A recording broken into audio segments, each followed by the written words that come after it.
If the numbers are correct, if it looks correct, the numbers on this one, it could be longer, like 4 or 5 years. Remembering that the last time that we had a recession, property prices dropped for 2 years. Like 2008 it dropped, 2009 it dropped, bottomed around 2010, and took 4 years to recover. So 6 years from tip to tip. But this could be longer than that. Foreclosures mean the banks take over and the government wins. Yes and no. Foreclosures mean that the banks take the properties back and then they go to a realtor normally and sell it for whatever the market can bear at the time. So a lot of times we're able to buy foreclosures at huge discounts and make some serious money on them. So that really depends, right? Inspect 2020. Hey, how are you? Can you help me find out how much and what is the value of my house in Montreal? You coming to Montreal? Yeah, I'm from Montreal. I go to Montreal all the time. Yep, you can give me a call if you want, and we can help you out. We have satellite people that we work with in Ottawa, out in Calgary, in Montreal. So just give me a call anytime. Just message me here at Ruff Team Realty, and we'll be able to help you out. That's to Inspect 2020. Happy to help you out. Riri, you said, okay, thank you. I'm thinking of future prospects of Windsor, looking good as a whole. New bridge coming. Yeah, Windsor has really good options coming up in the future. So it really, remember, comes down to the deal. Remember, we always have different risk tolerances where we make our money. And so we have to actually talk to different people and see what their different risk tolerances are. So it depends.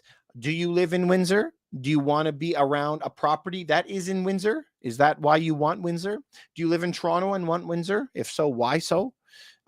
If you're willing to buy outside of your local area, why Windsor? Because this is where we start talking to you, like, what are your goals? Where do you want to go? What do you want to do? What is your main goal? And because it is not a one size fits all. It's not. It's so different. And here's the crazy thing is I've been reading a book a week for, I can't even count how long, but when you go in and start doing that, you start educating yourself more and more and more. Now you find more and more opportunities for yourself where you can make even more money in a different location. Riri, you said, and remove the Landlord Tenant Act from the equation. Of course, everyone, landlords want to remove the Landlord and Tenant Act from the equation for sure. But then if you get into the actual tenants, they never want it removed, right? So for those of you who follow me, you know that I have some different opinions on where to go. Yeah, so we have to keep moving on, keep pushing on. There's a lot of different ways to make money. If you share kitchen and bath, no Landlord Tenant Act. Well, that's also, I don't know if that's exactly true, Riri. I've seen it that it has come into effect. There also is no Landlord and Tenant Act when it comes to Airbnb either, but I've seen people move into an Airbnb and decide not to move. They rent it for 1 week. They move into the Airbnb. They have their mail show up there, and then they just don't pay. And that people have been lost their home for a year because they can't evict them. And so even though the Landlord Tenant Act does not apply to them, if they go to court, obviously they'll be asked to leave. But even though they're asked to leave, they're still there. You still got to pay for the rent for a whole year. That's pretty bad, eh? It's what happens. It's what happens. So, I mean, here's the deal is the interest rates will continue higher. Whatever they're at today, you have a 6% fixed rate or something, you should be expecting for sure, an interest rate bump that's going to be happening again in September. It'll drop prices by another 10%. After you do that, there should be even more mess. This entire fall is going to be a complete disaster. So if we look into it, what's going to happen this fall? September 6th is when Canada is going to be most likely raising the rate like 3/4 or 1%. Then through September and October is when we're going to find out all the food shortages that are going to be coming. The last quarter of the year is that when all of the stocks are praying that they sell everything. If you saw today, Target, I think it was in the United States, just reported that their profits are down 90%. 90% profits down. 90. Okay. So this is going to show you what's going to happen in the fourth quarter once they start all hoping on all the big holidays to bail them out for the year. And that's not going to happen. So that all gets reported like in the end of January or February. So once all of that like heart attack comes to the market, we're going to see some real rocky stuff. And so right now is not a time to be thinking about how to make money unless you're trying to buy books, educate yourself, or to try to open up your own business. Don't make any large purchases right now. Riri, you're saying you're hanging tight, stack cash. Absolutely. Calgary is super landlord friendly. Absolutely. I own a lot of property in Alberta. We really like Alberta. I would continue to be buying in Alberta right now. Inspector 2020, it's best to sell now and not wait to sell next year. Yes, but I have a caveat to that, Inspector 2020. What kind of property do you have? Because let me tell you, if you have a property that is a 1-bedroom condo or 2-bedroom, 2-bath, or you're a B-class property in an A-class area, or you're in a small townhouse in an area that doesn't have a lot of townhouses, if the property is correct, you do not sell right now.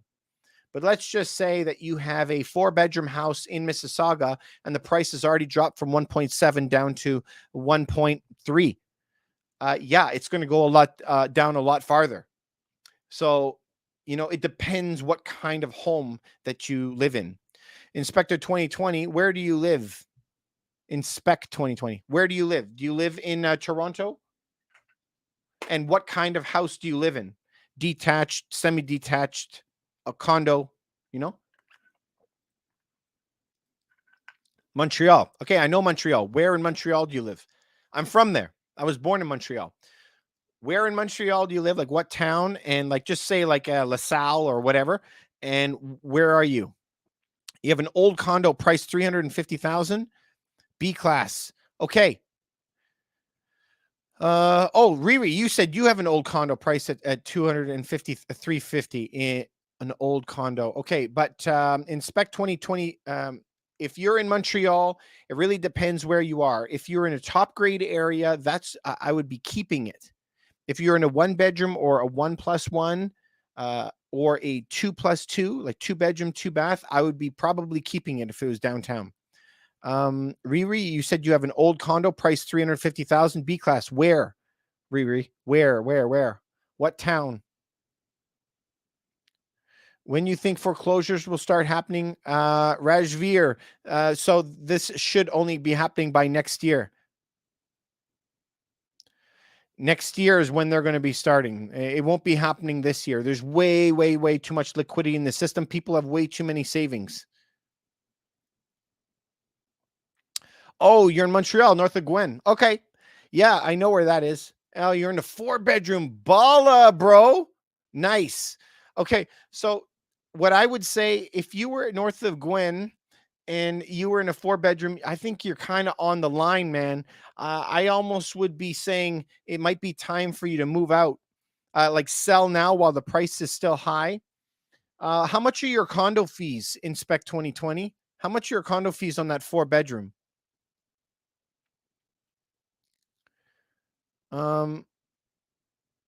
Riri, you're in Ottawa. Ottawa is great. Riri, you're in an old condo, 350,000 in Ottawa. No, I would be keeping that. Riri says you have an old condo, 350,000 in a B-class area. It just matters about how many square footage you're in Ottawa. Riri, we actually work in Ottawa. We have partners that work in Ottawa. So if you want some help, we can help you and represent you as your agents. Remember, I'm a real estate broker. I operate everywhere. I'm licensed in all of Ontario. You want to sell and rent and wait for a price drop. Inspect 2022. You're in. Oh boy, man, I got too many things happening all at the same time. Not a condo, a detached bungalow. Ooh, boy. So inspect 2020. Just let's do one at a time. Inspect 2020. You're in a detached bungalow, 4-bedroom, north of Gwen. So you're probably in an area now. I'm saying you probably should want to sell. These prices, we expect prices to drop way down. This is what I want you to think about. Every single time we have a recession, 100% of the time, with zero exceptions, human behavior is human behavior and it doesn't change. What happens is they will always get rid of their big home, move to a semi, go from a semi down to a townhouse, go from a townhouse down to a condo. Always. Everyone's willing to downgrade the size of their property, but no one ever wants to leave the city and move to another province away from their family. That never happens, hardly ever. So I'm saying that if you had a large home like that, man, I would sure be thinking about it. That's for inspect 2020. I like your idea. Riri, you said you have the condo price that's $350. That is B class in Ottawa, 1,400 square feet. That's pretty big. Okay, is it 2-bedroom, 2-bath? And where are you, downtown Ottawa? Manny, how are you, buddy? Good to see you. So listen, if you have a 1,400 square foot, 2-bed, 2-bath downtown Ottawa right now, I would probably be hanging on to it. I'd probably be hanging on to it. Of course, I want to know what you bought it for, what you sold it for. Did you lock in your rates, et cetera, et cetera? There's a bit more to it than that, but it sure sounds like it would be something that I'd want to go. 3-bed, 1 den, no, East End, 50 minutes away from downtown. Okay. Oh yeah, near the airport, right? I guess. Oh, I mean, like before the airport, but heading that direction. 3-bedroom, 1 den, East End, 15 minutes away from downtown. Yeah, bought for 190, worth $350 now. Do you know? I think I would probably keep that. To be honest with you, you have some equity. You have no danger of losing it. Let's hope that you listened to me and locked in your rates last year or early this year. Because that price range, I think it's really, really solid. Remember, it's not across the board. When you see something online that says that properties have dropped 15%, it's the average. The high properties that are $2 million will lose the most. And those properties under 500,000 always have demand because you only need 5% down. So 3 bedrooms, 1 bath on the East End for $350, man, I think I would be hanging on to that, to be honest with you. I don't think I would be getting rid of that. Thank you for thinking of doing it February or April when more people are looking. Absolutely, I disagree, Inspector 2020. I firmly disagree with you. If you were thinking of selling the property, you should only be thinking of doing it now, today. So I had another client that I was talking to. The other client said, well, David, I'm thinking of listing it next month. So they're only 1 month away, not 5 months away. Then I start showing her the charts. Over the past 4 months, her own house, has been losing $2,000 a day for 4 months. So I told her, absolutely, we can wait until next month. No problem at all. But I have to do my job as her broker. I have a fiduciary duty to have her best interests at heart. You can sell it for the price today or $60,000 in a month. That's your choice. So here's the thing is, if you were thinking of selling your 4-bedroom place in February or April, if you do that, the market will have dropped a lot more. And then your entire strategy of getting out renting, you won't be there. You will lose it. Riri, if you fixed your rate at 2.79, oh my God, you are the best. Maybe you listened to me. I don't know, but amazing job. I'm glad that you did that. So 2.79, 350, I would be staying there, hands down, never leave it. You have the perfect rate. You have a big apartment, B class, 1,400 square feet, east side, low price. Anything under 500,000, I would keep it. Exactly. And so here's the deal: is you keep saving cash, keep stacking cash because by next spring, you should have some real deals. The market will be in massive heart attack territory. So inspect 2020 from Montreal. I would not wait to February, April. You're going to be in, for lack of a better word, a shitstorm when you hit that time frame.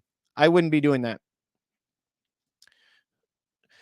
Your whole strategy is to try to get away from the worst of the economic collapse, and we haven't even started.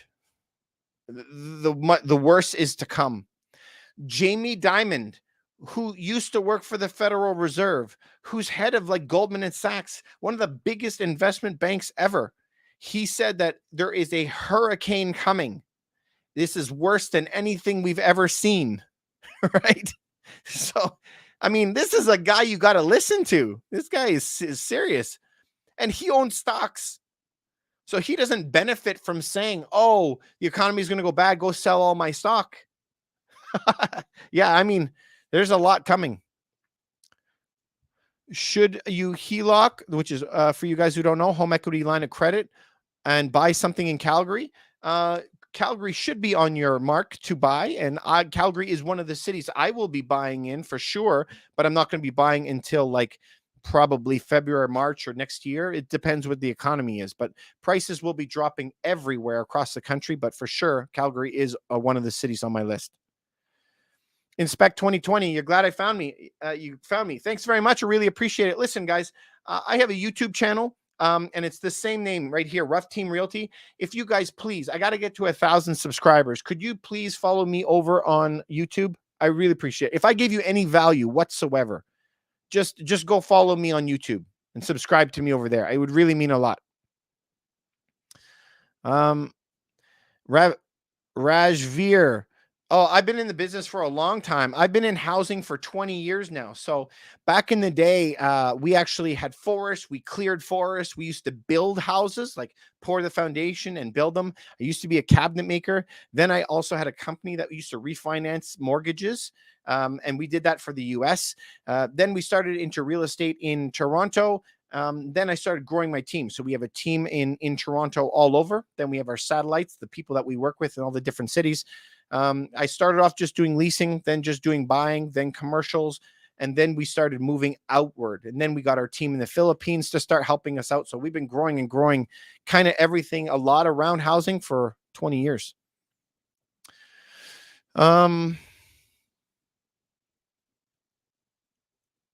Yeah. Thank you very much, Riri. Really appreciate it.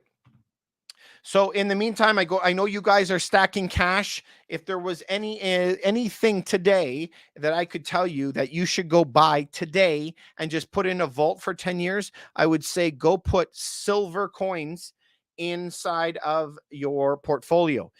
Silver is massively undervalued right now, but you should also have something like this, a little bit of gold in your portfolio. You should take something like that and have it inside, not keeping large amounts of this at home, right? This is all I got. So it's not worth breaking in. Everything's got to go into a safety deposit box, but everybody says you should be having 5 to 10% of your net worth tied up in gold and silver, right? This is an insurance hedge, and that's what you need in your life. So I expect for sure silver to go to the moon. And why? It's among the cheapest it has ever been. Right now, I was buying it at 95 ounces to 1, 95 silver coins to 1 gold. I think right now it's around 85 or 88 ounces for 1 ounce of gold, 88 of these things. But historically, like, you should use 70 to 1 as your gauge. So it's still way cheaper than gold. This is what I would be doing for sure, getting some of this stuff. Thanks, guys. Tommy. What about renting my condo out, 2-bed, no mortgage, and renting smaller place? Good or bad move? Tommy, where are you at? Where is your condo? I like 2 bedrooms. Let's hope it's a 2-bath. I always tell people get 2-bed, 2-bath.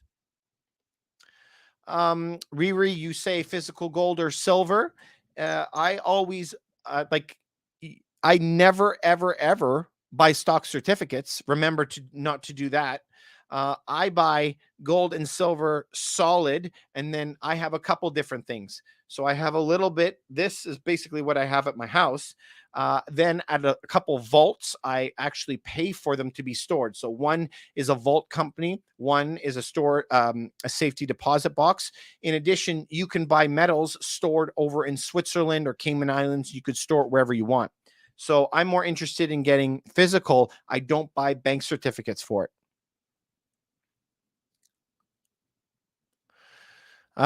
Tommy, you're thinking about renting out your condo, which is a 2-bed, no mortgage, renting a smaller place.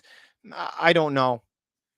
I don't know if I would bother. You know, it really depends where you are, Tommy. One bed, one bath, 2-bed in East Toronto. I'm guessing like Leslieville. Is that where you are? It's probably not going to give you very much advantage, that kind of a headache, honestly. It's probably not going to get you too much advantage for you to do that. How much is your unit worth, Tommy? Give me a ballpark. Is it in the 600s, 700s? Is it a 100? One bed, I've seen them in 400 square feet, and I also seen one bedrooms in 1,300. So just tell me how big your place is. So my suggestion, guys, you got to go get some of this. This is going to save you. You're going to make a lot more money on this if you can get some of this in your life. All right, you guys, we're coming up to the time now. I got to get running, but I'm going to answer any last questions that you have. Tommy, I don't think I'm not really into that 1,000 square feet. So you're right in the middle, man. That's a really big unit. I'm guessing your unit should be worth somewhere between 900,000 and 900,000 and $1 million. For me, I wouldn't be having that much capital tied up in real estate. So, you know, real estate should not be more than, let's say, like 20 or 25% of your net worth. If you have no big stock portfolio, like just let's say you had $1 million in gold and silver, $1 million in crypto, $1 million in gold and silver, and $1 million in a property, all of them, no mortgages. Okay. Then that's kind of okay if you have 25% and everything. Oh, you're in Scarborough. Okay. Yeah, and so it'll be worth less. For me, I'm hunting after cash flow. I started off by reading the book by Rich Dad Poor Dad. Rich Dad Poor Dad really started bending my brain into getting into what is an asset, what is a liability. And so all of my cash, every bit of cash that I have goes into hunting for more money. So I read a lot of the books from Tom Wheelwright. Tom Wheelwright has a book called Tax-Free Wealth that's in the US. This is where the government pays you to make investments. I'm writing a book currently, and the book is Every Dollar, Every Credit, and Every Minute, where everything that you have has to go into making more money. So if I had, let's say, a $700,000 condo that I owned here in Toronto that I could rent for only $2,000, I would use that $700,000 to buy an 8-unit complex somewhere that is kicking off to me something like $7,000 a month in cash flow. So it's just completely different. I wouldn't be owning something like that. You know, and remember, the higher the price, the bigger the drop always. So across the board in Canada, why do you think Calgary's barely affected, but in Toronto there's a lot of areas that are down 50%? So Toronto, because it had such a big spike, was going to be the one that gets hammered the most.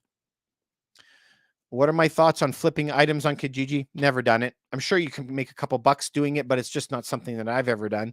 I guess you'd have to be going after some higher end stuff, right? No, I've never done it. I'm sure you can make money doing it, right? But it's just not worth my time. It depends, Riri. I don't know how old you are, if you just need a couple extra bucks, anything you can do to make money. Keep making that useless paper currency that they make and convert it into assets, something that'll always be worth money. Funny thing is, my grandfather worked in I don't remember what year it was, so like 1950 or 40, and his paychecks were $1 a day. Today, we need a couple $100 if you live in North America, right? So what happened? Why does he work for $1 a day and I work for 200 a day? We're not richer. It's just that the dollar is worth less. Whereas something like this was worth 20 loaves of bread, 200 years ago, it was worth 20 loaves of bread. 100 years ago, and today it's still worth 20 loaves of bread. So what has changed? This has remained the same, but the paper has not.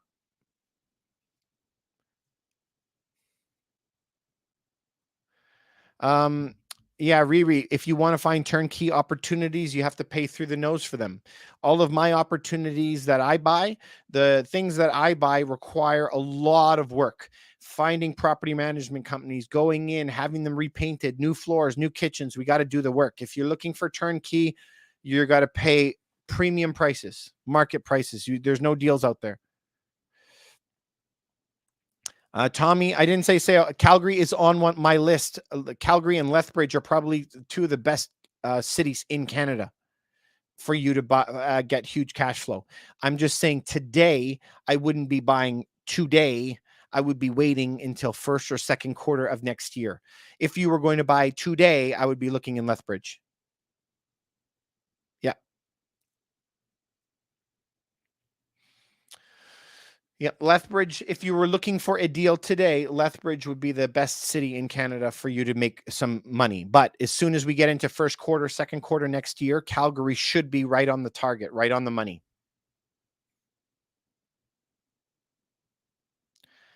Hey, Riri. Yep, my name is David. Yeah, Ruff is my last name. That's my family name. Rough like a dog. Don't make fun. Um, yep. So did I, nice meeting you, Riri. Hope that I helped. Tommy, thanks for coming on again. I see that you were on last week. Obviously, yeah, I was talking about Lethbridge. If I was going to buy today, you had a gun to my head, I would be buying in Lethbridge. If you had a gun to my head and we were going to buy today in the US, if you were forcing me to make a decision at this second, I would say Memphis, Tennessee.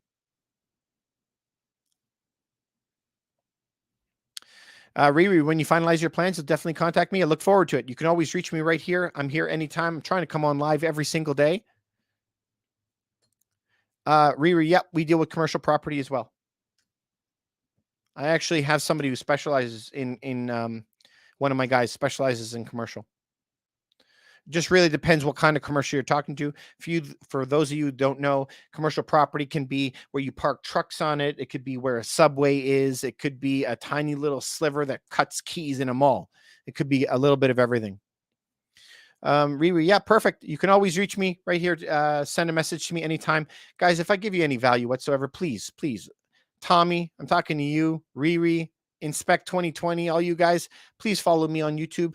I need some more guys over there. I need to get to 1,000. You got a retail store downtown? Well, we know what we got a lot of people in our circles. I think inside of so I have two distinct groups in my business. One has around 4,500 buyers right now, is that group, and then I have another group of follow-up clients that we've dealt with, and I think that's my newsletter is around 10,000 people or something. So we got quite a few people. So it depends where your retail store is. For all you that don't know, it's always location, especially in commercial, even more so than residential. Really, really makes a big difference. Nice meeting you, Riri.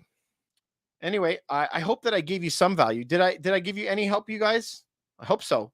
Now listen, I have been doing a couple live tutorials and I did one yesterday. It was amazeballs. Okay, awesome.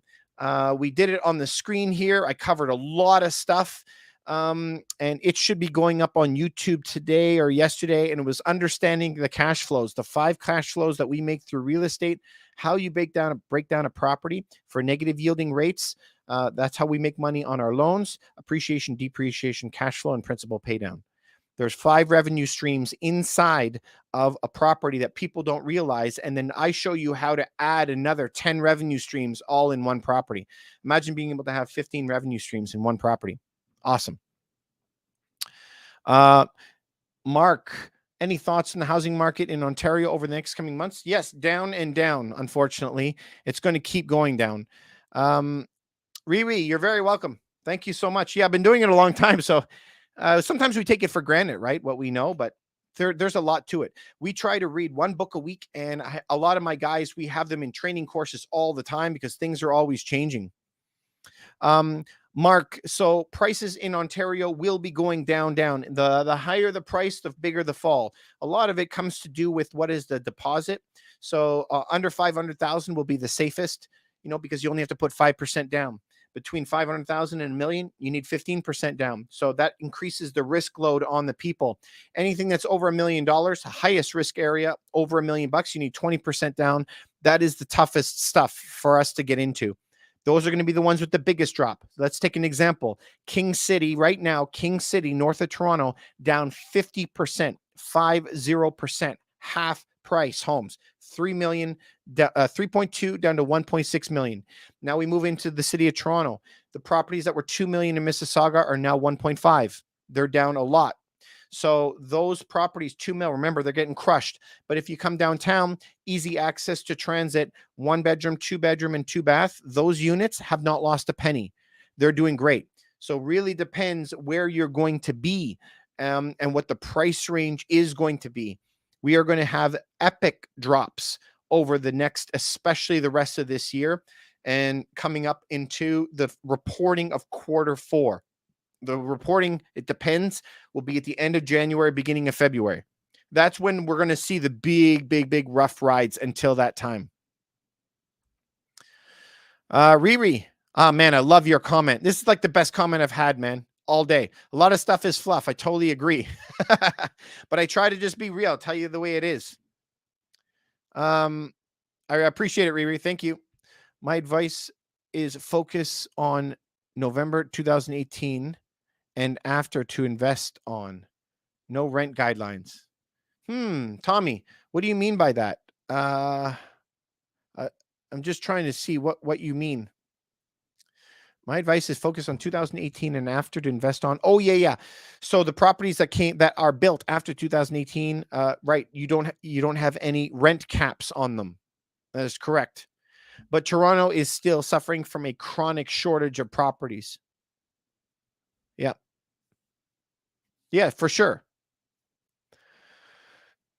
Rajveer, what is my source of what information?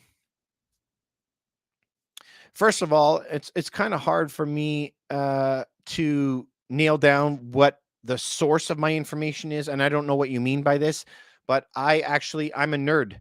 I read probably about 50 to 100 articles per day. I also read 1 book per week. And then I am an avid statistician. My wife is a statistician and she works for our company. So everything I do, I'm looking at stats. If you're referring to the King City down 50%, Mississauga down 35, Brampton down 40, it's just because I pay for proprietary software that runs every single house from every brokerage, from every realtor through a website. And we can track these numbers. It's massive. It's amazing. Ontario law. Yes. What about, yep. 1998, but yeah. I mean, they're always going to be changing these different things. They're always going to be changing the laws. So I will always move my money where I'm treated best. That's it. So, if one country gives me all these tax breaks, I'm going to invest there. If they don't, I'm going to move. Foreclosure predictions, that's very, very clear. The higher they raise the interest rates, the worse the economy gets, the higher the foreclosures will be. Most likely that's going to be, at the beginning of next year. B5652. You missed the beginning of my live. Can I quickly let me know what it is about? It sounds like interesting. Oh man, maybe I should be uploading this onto YouTube. I could do that. B5652. If you're interested, I could take this video and I can post it on YouTube. It's a bunch of good questions and answers. It's all about how to make more money, how to build wealth, always through using real estate. We're consultants for people in many different countries and across Canada. But we also own a real estate brokerage in Toronto. My name is David Ruff. I'm a broker, and we operate 4 companies. We have a whole bunch of rental properties that we run. Tommy, yes, Alberta laws. They're very landlord friendly, the friendliest in the country. For sure. Then like one thing, if I was just going to pick one, if we just take the time it takes to evict somebody for non-payment, if we look at Alberta, 1 week, New Brunswick, two months, Ontario, 12 to 14 months, Quebec, 2 years. So the big discrepancy, huge discrepancy in the differences of how long it takes to kick someone out for non-payment. This is the crazy thing. It's going to trigger a lot of people, man. I'm warning you, okay? But when I tell people, wait a second, when you finish eating your meal at a restaurant, you have to leave. And they're like, of course you have to leave. Okay, after you pay your bill, if you go to a hotel, you have to leave the next day. They're like, of course you have to leave. So when you go to an Airbnb, do you have to leave when you're done paying? Yeah, of course you have to leave. What's wrong with you, David? And then I say, okay, so you have to leave if you don't pay your rent. Wait, hang on a second. You should be paying for my rent for me. Wait a second. What are you talking about? You shouldn't be allowed to kick me out. Hang on. The bank is still coming after me. On my building, they still going to charge me $16,000 for my mortgage. So I got to pay for you. So I got to be in places that are going to protect me. You know, I have a wife. I got to make sure she's going to be okay. I'm not here for philanthropy, unfortunately. You know, I wish I had enough money, okay, Mr. Bill Gates, to build houses for everyone to live there for free, but I don't have that. All right, B5652, this is coming to you, man. I'm going to upload this to YouTube, and then I'm only going to up this to YouTube if you tell me that you're going to subscribe to my channel and that you'll watch it and comment to me and let me know what you like about it and what you don't like about it. Is that fair? I'm talking to you. B5652. You know what I'm talking about? Will you subscribe to me and will you tell me what you think? I want to know good and bad, okay? All right, you will? All right, so I'll tell my guys to upload it to YouTube, okay? It'll be up there tomorrow. So same name, Ruff Team Realty. Go over there and you can follow me there. All right, you guys, I'm at the end of my time. I got to get going. We've got a lot of clients that we still have to deal with tonight. There's always contracts every night. So thanks so much, you guys. I really appreciate all your time. If you have any questions, just leave them for me behind, and I'll see you tomorrow, 7 o'clock. Okay. Have a good night.